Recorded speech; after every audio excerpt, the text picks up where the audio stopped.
Good afternoon, everyone, and thanks for watching the WWL Louisiana News at 4. I'm Katie Moore in for Devin Bartolotta.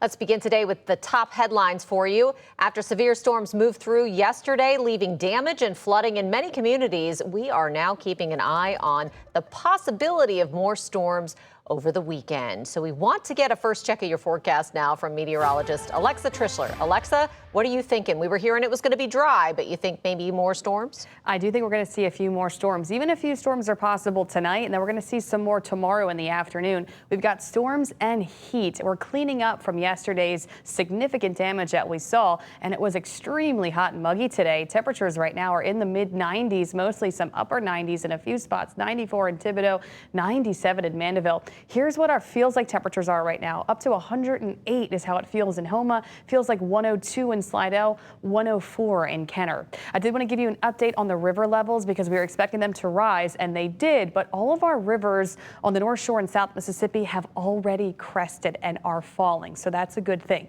But the West Hoblachita Creek and the Jordan River are still in a major flood stage, but they are gradually coming down. Pearl River and the East Hoblachita Creek are in a moderate flood stage. The Pearl River is going to remain steady over the next few days, but the East Hoblachita is also gradually falling, and all of our North Shore rivers are in a minor flood stage, so that is a good sign. However, we're still going to have our bodies of water running high, and they could get flooded again this weekend because we're going to have that risk of storms and heavy showers. Right now, we are mostly dry, but we have some isolated rain in Tangipahoa Parish, a stronger storm setting up over Amite City, so we have a few isolated showers north of the lake now, and it is possible we could see a few storms developing this evening. You can't pay exact attention to this model run because it keeps changing, but it looks like we could have a few scattered storms this evening, especially across the North Shore into South Mississippi, and we could see some heavy downpours, and it won't take much to trigger some flooding concerns. So we're going to have to watch for a little bit of isolated flooding tonight, and then going into this weekend, we'll see a few more scattered storms on Saturday in the afternoon. We'll talk more about what your weekend holds coming up in just a bit. Okay, lots to talk about. Thanks so much, Alexa. As she just mentioned, multiple Mississippi rivers and creeks are in the major to minor flood stages right now. The worst are the ones listed on your screen right now. Those have crested, and many will likely drop over the next 24 hours. In nearby Harrison County, some areas are still flooded at this hour, and first responders have rescued dozens of people from the water already. As you can see, Rachel Handley is there this afternoon for us. So, Rachel, what have you been seeing? We've been seeing some pretty serious damage, unfortunately, Katie. Behind me is Swan Lake. This is a private lake in a subdivision, and I want to show you what this heavy rain did to the dam surrounding the lake. The water took a huge chunk out of it.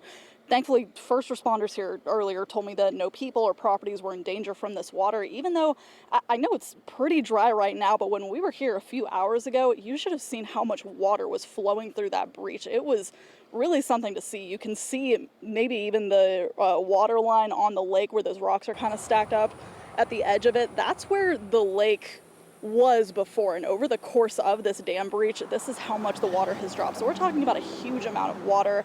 But they say that since no properties are down, down in elevation from it, they should be all right, and nobody was in danger during this breach. But the actual biggest worry that first responders are dealing with here, the fire chief tells me, is people cut off by floodwater in Harrison County. We've been driving around in the northern part of the county for most of the day.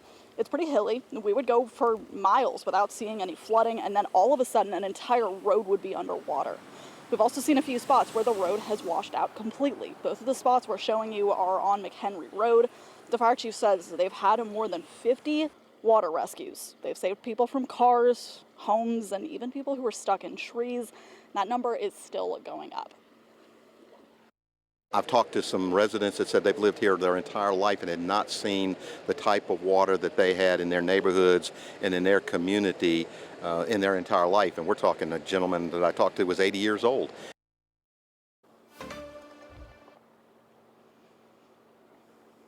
Now, as you can imagine, there are a lot of roads that are still closed right now. If you live in the area and you need to keep an eye on it for your commute, I would recommend going to the Harrison County Sheriff's Department's Facebook page. They have a post that they've been keeping a running list of which roads are still closed because of flooding and which ones have reopened.